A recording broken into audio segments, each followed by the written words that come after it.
The cargo bay doors hissed open, and David Reed walked into Helios 7 with his backpack slung over one shoulder and a compact metal crate in his other hand. Behind him, trotting with complete confidence, came Scrapper. The honey badger's claws clicked against the metal floor as he surveyed the busy trade station with dark, intelligent eyes. Within seconds, everything stopped. A tall insectoid alien froze mid-stride, its compound eyes fixed on the small creature following the human. An avian merchant dropped the data pad she'd been holding. 3 reptilian dock workers burst into clicking laughter that echoed through the massive chamber. David sighed. He knew this reaction well. "Is that your security escort?" One of the reptilian workers called out, his translated voice dripping with amusement. "Did you bring it to scare away mice?" More laughter erupted from the crowd gathering around them. Scrapper, completely unbothered, sat down and began scratching behind his ear with a back leg. David made his way through the crowd toward the registration desk. A purple-skinned alien with 4 arms and a face like a squid examined him with obvious skepticism. "Species and cargo manifest," the alien said in a bored tone. "Human. Carrying medical supplies and processed metals. My companion is registered as Scrapper, species honey badger from Earth." The alien's tentacles twitched as it looked down at Scrapper. "That creature is permitted on this station?" "He's certified for space travel and has all his documentation," David replied, pulling up the files on his data pad. A shadow fell over them. David looked up to see a massive reptilian alien in military armor. The creature stood nearly 8 feet tall with red scales and golden eyes that held nothing but contempt. "I am Rylak, security chief of Helios 7, the alien rumbled. "I heard a human brought a pet to a military station. I had to see this foolishness myself." David met his gaze steadily. "Scrapper isn't a pet. He's a companion animal." Raylak's laugh was like rocks grinding together. "A companion? A tiny scavenger? My people bond with crag beasts, creatures that can tear through steel plating. Warriors across the galaxy raise battlehounds that can track prey across 3 star systems." He leaned down, his massive head level with David's. "What can your little animal do besides eat scraps?" "More than you'd think," David said quietly. "Prove it." Raylak straightened up, crossing his arms. "Tomorrow, in the recreational arena, let your creature demonstrate its worth. Unless you're afraid." The crowd around them had grown larger. David could feel dozens of eyes on him. Some showed curiosity, but most showed mockery. This was the problem with being human in galactic space. Everyone assumed Earth was a soft world that produced soft species. "Fine," David agreed. "Tomorrow." Rylak nodded with satisfaction and walked away, his armored footsteps heavy and deliberate. The squid-faced administrator processed David's paperwork quickly, clearly wanting the spectacle to leave his desk. David collected his credentials and headed toward the habitation sector. Scrapper followed, occasionally stopping to investigate interesting smells. They passed through a marketplace where aliens from dozens of worlds bought and sold goods. An avian alien with brilliant blue feathers approached them. She wore expensive jewelry and carried herself with the confidence of successful merchant. "I am Talara," she said, her voice musical through the translator. "I couldn't help but overhear your conversation with Raylak." "Word travels fast," David muttered. "This is a small station despite its size," Talara replied. She looked down at Scrapper with genuine curiosity. "I've never seen an Earth creature before. Your world only joined galactic trade 3 years ago." "We're still new to all this," David admitted. "Tell me about this animal. Why do humans keep them?" David watched Scrapper, who was now investigating a crate of fruit with intense interest. "We don't really keep honey badgers.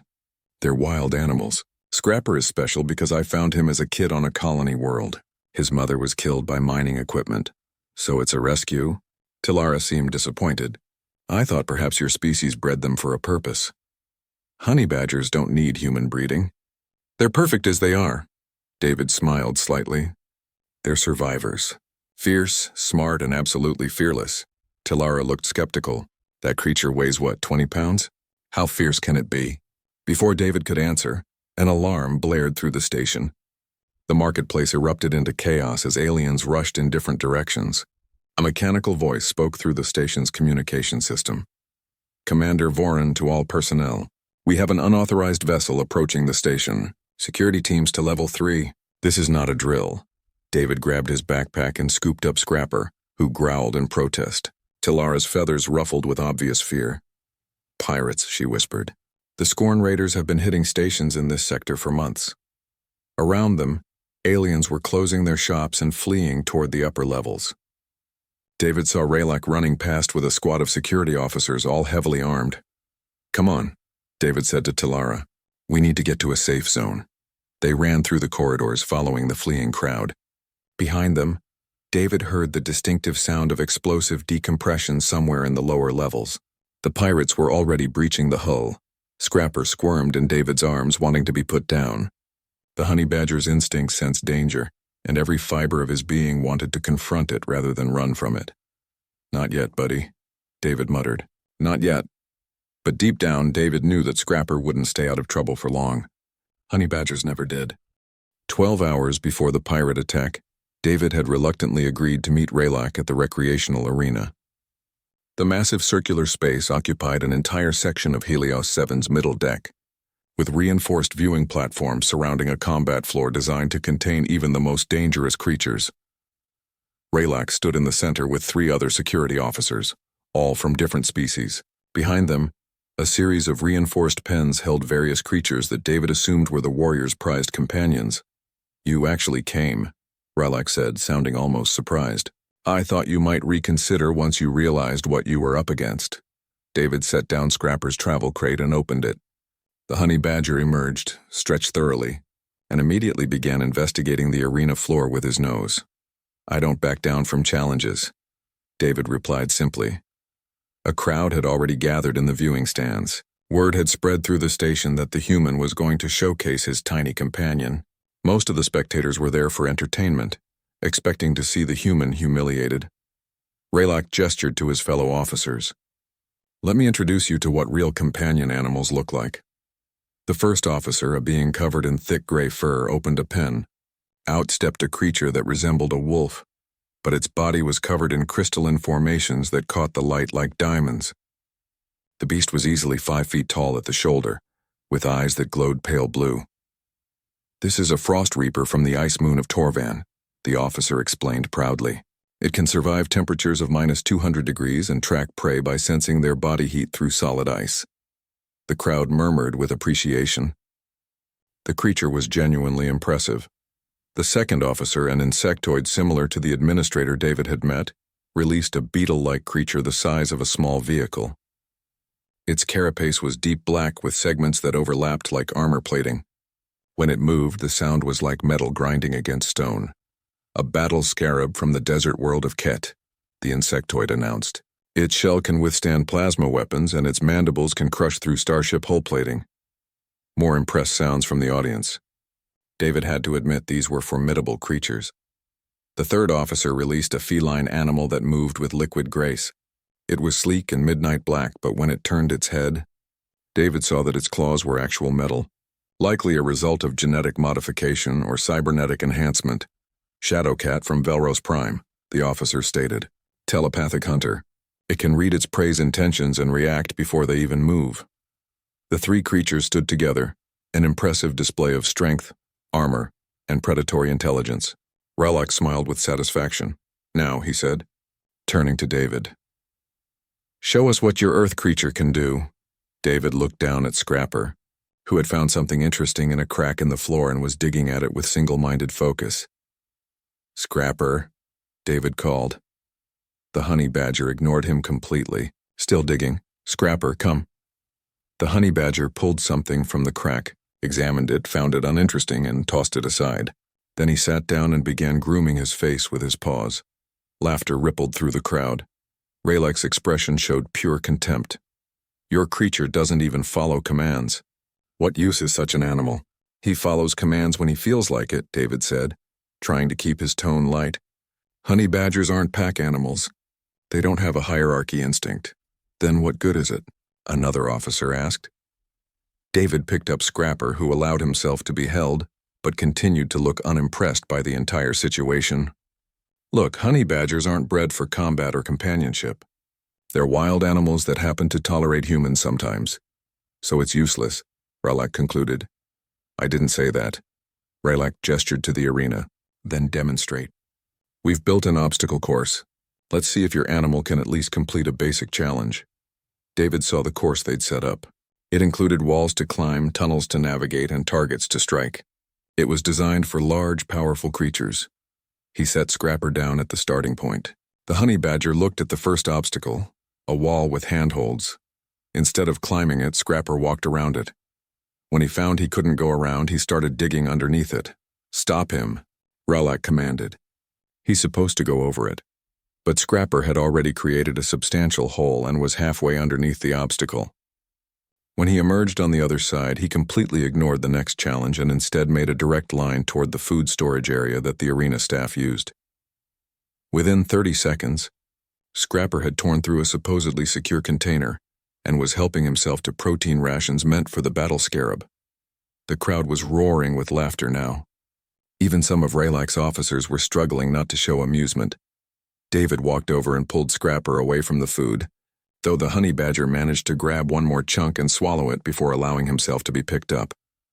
"This is pathetic," Ralak declared. "Your creature has no discipline, no combat ability, and no purpose.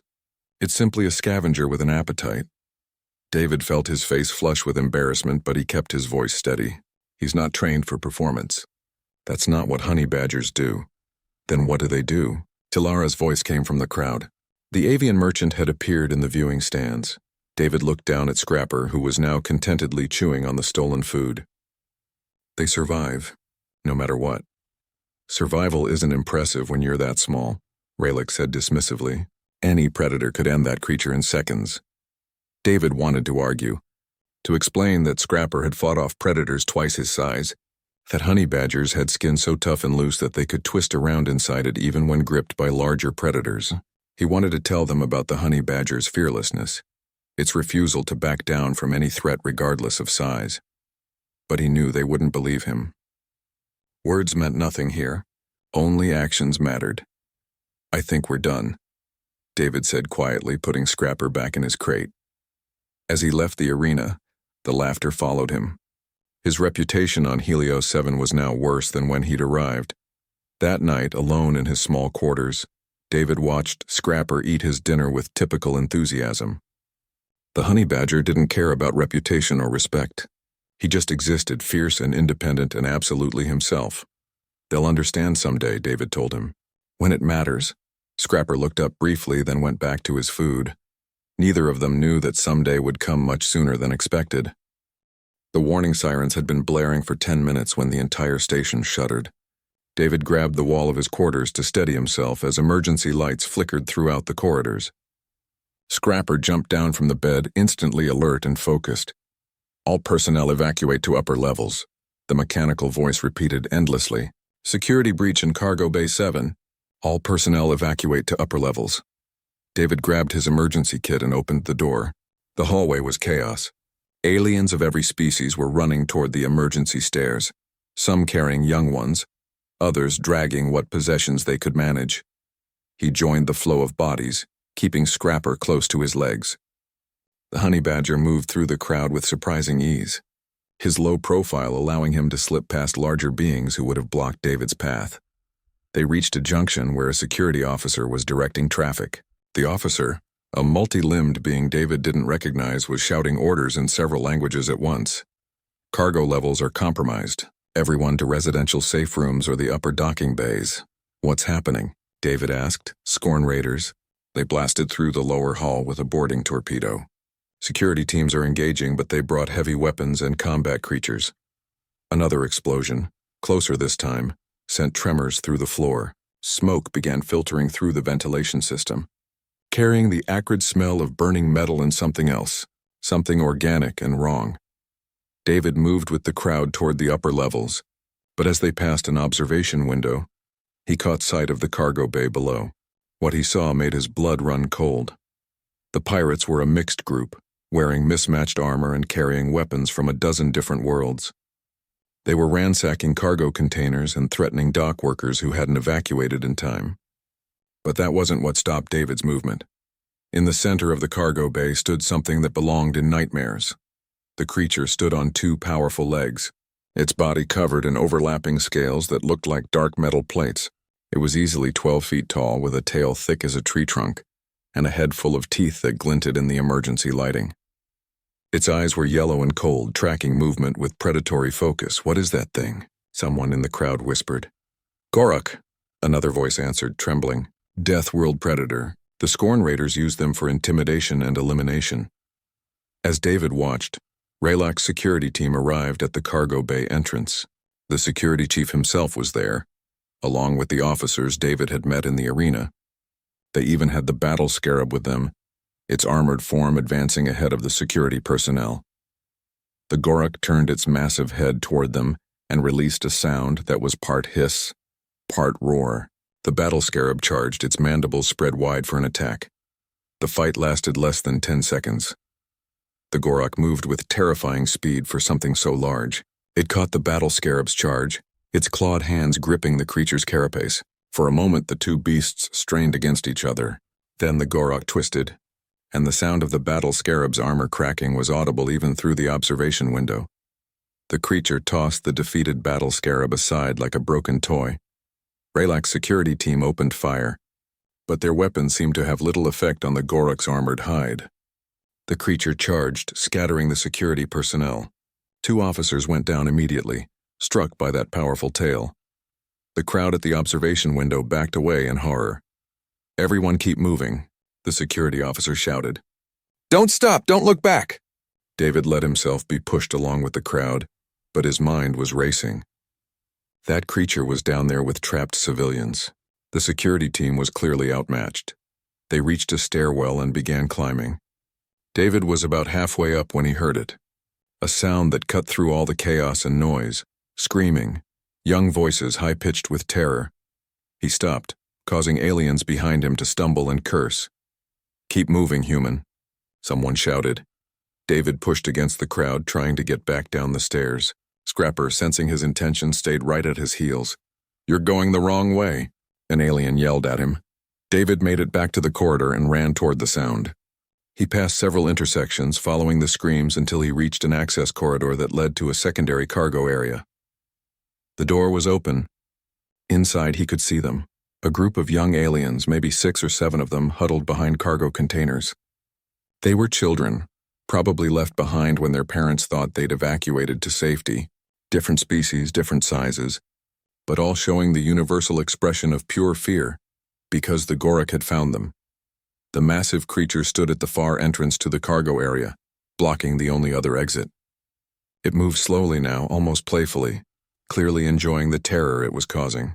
Behind it, David could see 2 pirates setting up equipment, probably trying to cut through a vault door to access valuable cargo. The Gorok took another step toward the children. One of them, a small being covered in blue fur, screamed. David's hands clenched into fists. He had no weapons, no armor, nothing that could possibly stand against that monster. Every rational thought told him to run, to find security, to let the professionals handle this. But those were children, and the professionals had already failed. He looked down at Scrapper. The honey badger was staring at the Gorok with an expression David knew well. It was the same look Scrapper got when facing any threat, any challenge, any creature that needed to be dealt with. It was the look of absolute fearlessness. "We can't win this fight," David whispered to Scrapper. The honey badger glanced up at him briefly, then back at the Gorok. His meaning was clear. Winning or losing didn't matter. Those were children in danger, and some things you fought regardless of the odds. David took a deep breath and stepped into the cargo area. "Hey," he shouted. The Gorok's head swiveled toward him, those yellow eyes locking onto this new target. The pirates looked up from their work, surprised. Scrapper walked ahead of David, placing himself between the human and the creature. The honey badger's body language was unmistakable. He was issuing a challenge. One of the pirates laughed. Did that human just bring a pet to fight a Gorok? The other pirate's expression changed to concern. "Wait, that's an Earth creature. I've heard about their world. It's the size of my boot," the first pirate scoffed. The Gorok lowered its head, studying Scrapper with predatory interest. It had fought hundreds of creatures across dozens of worlds. It had never lost. Scrapper stood his ground, muscles tensing. The Gorok charged. The Gorok's charge shook the cargo bay floor. David's instinct screamed at him to grab Scrapper and run, but he knew it was too late for that. The creature was already committed to its attack, and running would only expose his back to those terrible claws. Scrapper didn't run either. He never did. As the Gorok's massive claw descended toward him, the honey badger did something that surprised even David. He moved forward, not back. He dove under the swinging claw and rolled, his compact body easily fitting beneath the creature's massive frame. The Gorok's claw struck the metal floor where Scrapper had been standing, leaving deep gouges in the reinforced plating. Before the creature could react, Scrapper was climbing. His claws found purchase in the scales along the Gorok's leg, and he scrambled upward with the determination of something that had never learned the meaning of retreat. The Gorok roared and twisted, trying to shake off this small attacker. Its tail whipped around, catching Scrapper and sending him flying across the cargo bay. David's heart stopped. Scrapper hit a cargo container with a thud that sounded fatal. The honey badger fell to the floor and didn't move. "Scrapper!" David started to run forward. Then Scrapper stood up. The honey badger shook his head once as if annoyed by the inconvenience of being thrown 20 feet into a metal wall. He looked at the Gorok, and if anything, he seemed more determined than before. "That's impossible," one of the pirates whispered. "That impact should have killed it." David could have told them about honey badgers if they'd cared to listen. He could have explained about their thick, loose skin that distributed impact and prevented killing bites. He could have described their flexible spines and sturdy bone structure. He could have mentioned that honey badgers routinely survived encounters with lions, hyenas, and pythons on Earth, but there was no time for explanations. Scrapper charged again, and this time David saw the honey badger's true strategy. Scrapper wasn't trying to overpower the Gorok. He was too smart for that. Instead, he was going for vulnerable points. The Gorok swiped at Scrapper, but the honey badger ducked under the blow and latched onto the creature's front leg, his teeth finding the gap between armored scales. The Gorok howled and tried to bite Scrapper, but the honey badger's loose skin meant the creature couldn't get a proper grip. When the Gorok's jaws closed on Scrapper, the honey badger simply twisted within his own skin and bit the Gorok's mouth from the inside. Blood, dark and thick, dripped from the Gorok's jaws as it released Scrapper and stumbled back. David's mind flashed to the day he'd found Scrapper. It had been on a mining colony at the edge of human space. David had been checking cargo manifest when he heard sounds from behind a storage unit. He'd found a honey badger kit, barely weaned, standing over a dead mining drone that had tried to grab it. Even then, Scrapper hadn't shown fear. Even as a baby, the honey badger's first instinct had been to fight rather than flee. David had researched honey badgers after taking Scrapper in. He'd learned about their reputation on Earth as possibly the most fearless animal on the planet.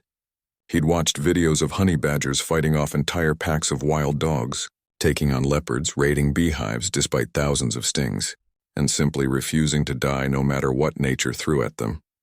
He'd learned that honey badgers had loose, tough skin up to a quarter-inch thick that protected them from bites, stings, and even porcupine quills. He'd discovered that they could emit a stink similar to skunks when threatened, though Scrapper had never needed to use that defense.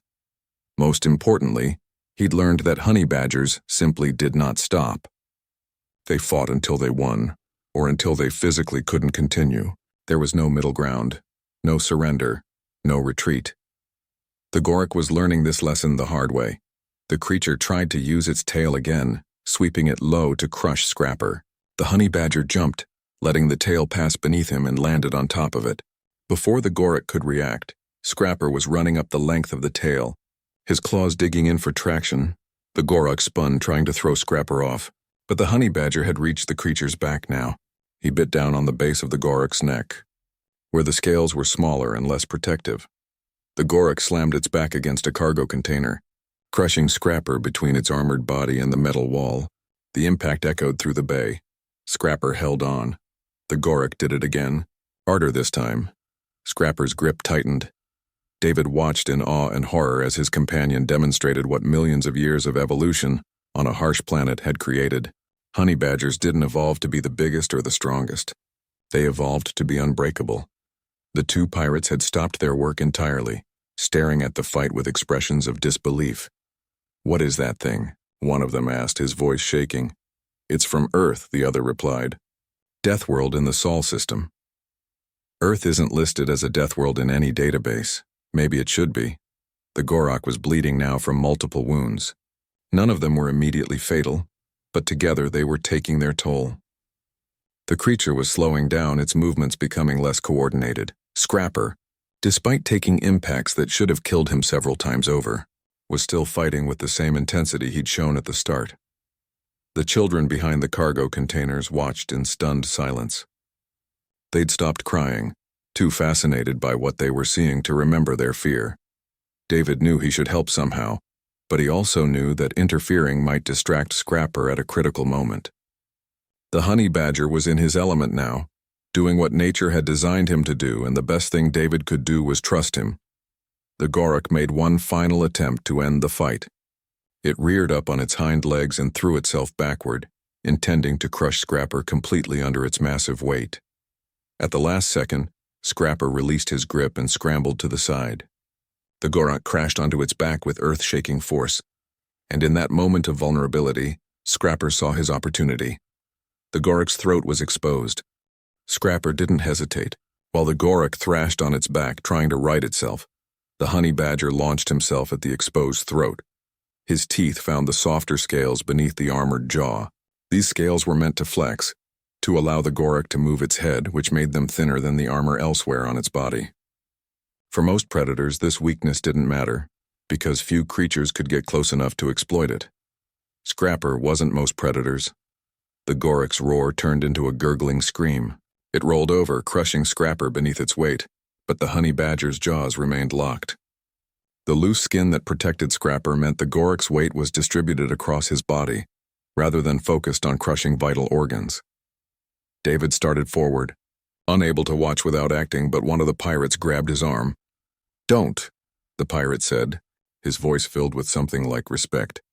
"You'll only get in its way." The Gorak managed to get to its feet, blood now flowing freely from its throat.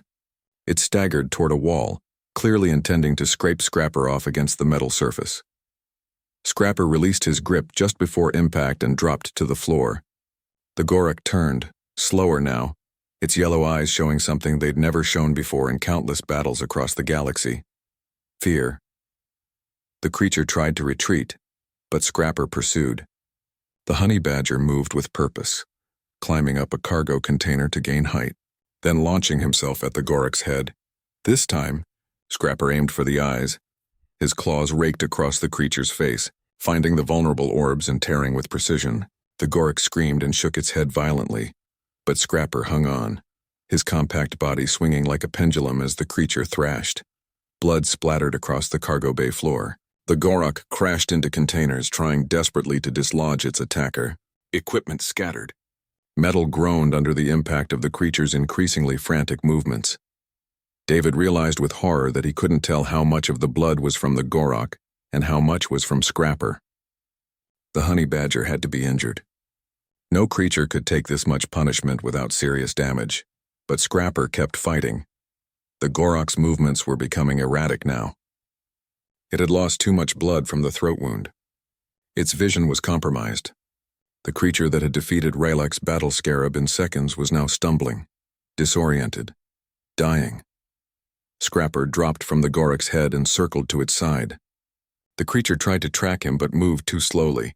The honey badger darted in and tore at the same throat wound he'd opened earlier, widening it, deepening it, refusing to give the Gorak any chance to recover. The creature's front legs gave out. It crashed to its knees, still trying to fight, still trying to use its claws to defend itself. But its strength was fading fast. Scrapper backed away slightly, watching the Gorak with cold calculation. The honey badger was breathing heavily, his white stripe now stained dark with blood, but his eyes remained focused and alert. The Gorak made one last attempt to rise. It pushed with its hind legs, trying to stand. Scrapper waited until it was halfway up, then struck again. He went for the same throat wound, his teeth finding arteries and tearing through them with practiced efficiency. This time, when Scrapper backed away, the Gorak didn't try to rise again. The creature collapsed onto its side, its breathing shallow and rapid. Blood pooled beneath its massive body. Those yellow eyes, which had struck terror into countless beings across multiple worlds, stared at nothing. The Gorak shuddered once, then went still. The cargo bay fell into absolute silence. Scrapper sat down and began grooming his face with his paws. as if he'd just finished a mildly interesting task rather than killing a creature 12 times his size. David stared, unable to process what he'd just witnessed. He knew honey badgers were tough. He knew they were fearless. But seeing Scrapper take down a Death World apex predator was something else entirely. The two pirates were backing away slowly, their equipment forgotten. They looked at Scrapper with expressions of pure terror. "We should leave," one of them whispered. "Agreed," the other replied. They ran for the exit, abandoning their mission entirely. David didn't try to stop them. "Let station security deal with them later." He approached Scrapper carefully. The honey badger looked up at him and David's heart clenched. Now that the fight was over, he could see the damage. Scrapper's fur was matted with blood. There were deep scratches along his side. One of his ears was torn. "Easy, buddy," David said softly, kneeling down. "Let me see." Scrapper allowed David to examine him, though he seemed more interested in finding something to eat than worrying about his injuries. That was typical. Honey badgers had incredibly high pain tolerance. David carefully felt along Scrapper's ribs and legs. Nothing seemed broken, though there would definitely be bruising. The scratches were deep but not life-threatening. The torn ear would need treatment but wasn't serious. "You're going to need a vet," David told him. "A good one." Scrapper sneezed, unimpressed by this diagnosis. Behind the cargo containers, the children began to emerge. They moved slowly, still shocked by what they'd witnessed. The small blue-furred being approached first, looking down at Scrapper with wide eyes. "It saved us," the child said in a small voice. "He saved you," David corrected gently. "His name is Scrapper." The other children gathered around, keeping a respectful distance but clearly fascinated. One of them, a reptilian youth similar to Rylak's species, reached out hesitantly. "Can I touch him?" "Better not," David advised. "He's injured and might be cranky." As if to prove this point, Scrapper growled softly and moved closer to David. The children stepped back quickly. Heavy footsteps echoed through the corridor. Security had finally arrived. Rylak burst into the cargo bay, his weapon raised, ready for combat. He stopped when he saw the scene. The dead Gorok in the center of the bay. The fleeing pirates who ran right past the security team. The safe children. And David kneeling beside a very small, very bloodied honey badger. Rylak's weapon lowered slowly. His eyes moved from the Gorok to Scrapper, then back again as if his brain couldn't process the connection. "What happened here?" he demanded. David stood up, scooping Scrapper into his arms. The honey badger allowed it, though he kept watching the security team with suspicious eyes. "Scrapper happened," David said simply. More security officers poured into the bay. They secured the area, checked on the children, and began documenting the scene. Medical personnel arrived to treat the young aliens for shock. Through it all, David held Scrapper, who was finally starting to calm down from the adrenaline of battle. Rylak approached them slowly, his expression unreadable. He looked down at Scrapper for a long moment. "I owe you an apology," the security chief said finally. "Both of you." The medical bay of Helios 7 was designed to treat dozens of different species, but the doctor examining Scrapper seemed particularly puzzled by honey badger anatomy. The doctor, a being with 6 tentacles and a gentle manner, kept scanning Scrapper with various instruments and shaking what passed for a head. "The injuries should be much worse," the doctor said to David. "According to my scans, this creature was thrown into walls, crushed under significant weight, and struck by a tail that generates force equivalent to a small vehicle impact." "And yet here he is," David replied, stroking Scrapper's head while the doctor worked. "The skin is remarkable. It's thick, yes, but also incredibly loose. When trauma occurs, the force is distributed rather than concentrated. And the bone density is higher than expected for a creature this size. It's as if this species evolved specifically to survive attacks from much larger predators." "That's exactly what happened," David confirmed. "Earth has a lot of large predators." The doctor applied a healing gel to Scrapper's scratches and bandaged the torn ear. "Keep him quiet for a few days. No fighting Death World monsters." Scrapper, who had been remarkably patient through the examination, immediately jumped off the treatment table and began investigating the medical equipment. "I'll try," David said, though they both knew quiet wasn't really in Scrapper's nature. When David and Scrapper left the medical bay, they found a crowd waiting in the corridor. Dozens of aliens from various species lined the hallway, all watching them with expressions that ranged from awe to respect to fear. As David passed, several aliens bowed their heads. Others simply stared. A few stepped back, giving Scrapper plenty of space. Commander Vorin, the insectoid station administrator, approached them near the main atrium. The commander's compound eyes fixed on Scrapper with new appreciation. "Captain Reed," Vorin said formally, "the station owes you and your companion a debt. Those children would have died if you hadn't intervened." "Scrapper did the heavy lifting," David replied. "Indeed." Vorin's mandibles clicked in what might have been their version of a smile. "The security footage has been reviewed. What your companion accomplished is remarkable." The Gorok was a mature specimen, enhanced with combat modifications. It should have been impossible for any creature Scrapper's size to defeat it. "Honey badgers don't really think about what's possible or impossible," David explained. "They just do what needs to be done." Vorin gestured to his datapad. "I've been researching your home world. Earth is not listed as a death world in our databases, but perhaps that classification should be reconsidered." "Earth is complicated," David said. "It's not as harsh as some worlds, but it has a lot of dangerous species. Humans evolved alongside them. And creatures like honey badgers, they're part of why humans learned to be careful. We didn't conquer Earth, we survived it. That taught us respect for the planet and everything living on it." Talara appeared from the crowd, her blue feathers gleaming under the station lights. She approached with a datapad of her own. "Captain Reed, I've been authorized by the Merchant Guild to offer you premium trade contracts. Any species that produces companions like Scrapper is clearly worth establishing strong partnerships with." "Scrapper isn't really typical," David tried to explain. "Most humans don't have honey badgers, but they come from your world," Talara insisted. "That's significant. I've been reading about other Earth species. Crocodiles that can death roll prey 3 times their size. Ants that can lift 50 times their body weight. Octopi that can solve complex puzzles. Elephants with memories spanning decades. Your planet is extraordinary.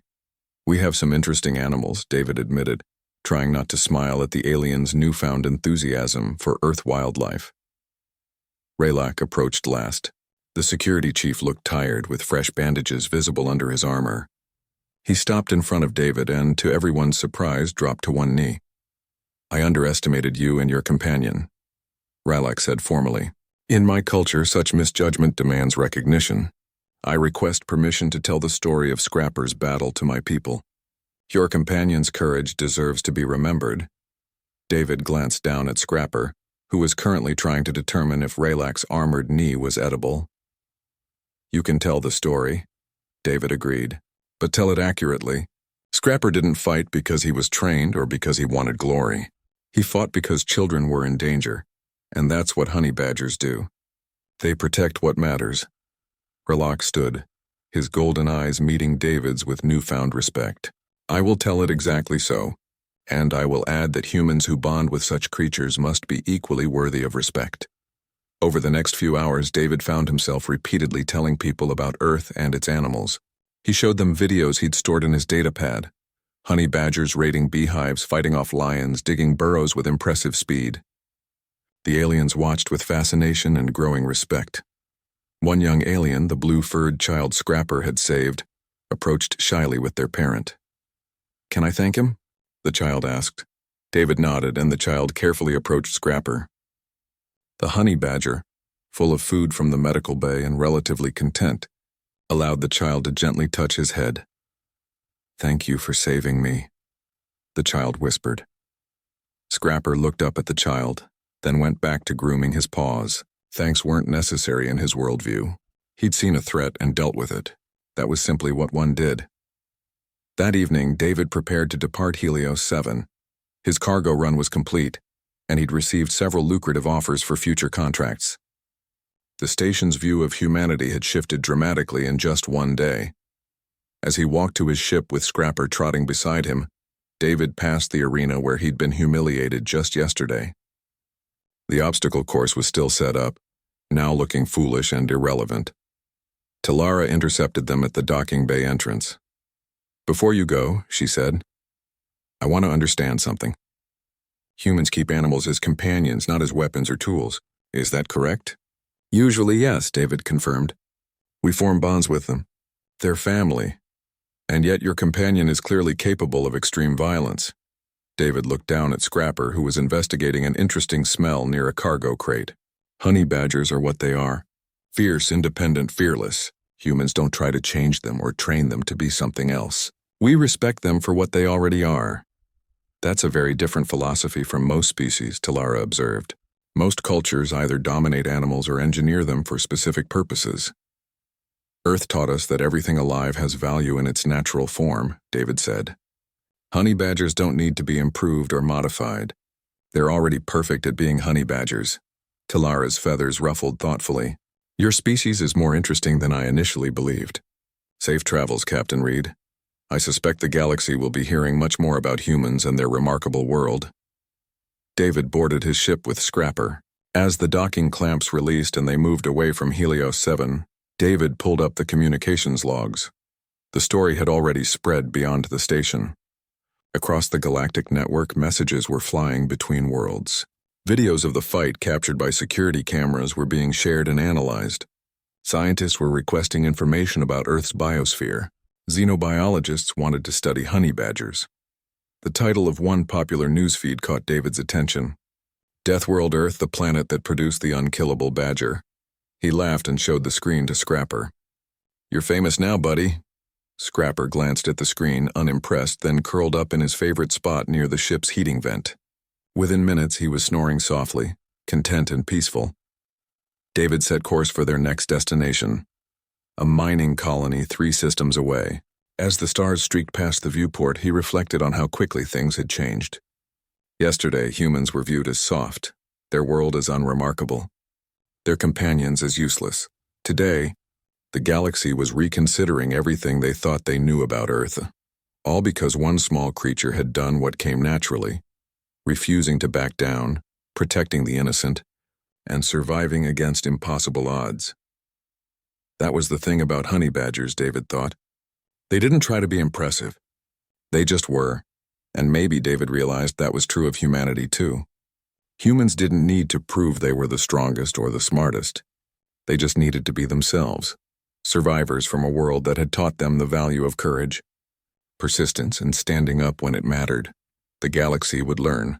One story at a time, Scrapper snored louder, completely unconcerned with galactic politics or changing perceptions. He was just a honey badger, doing honey badger things, and that, it turned out, was more than enough.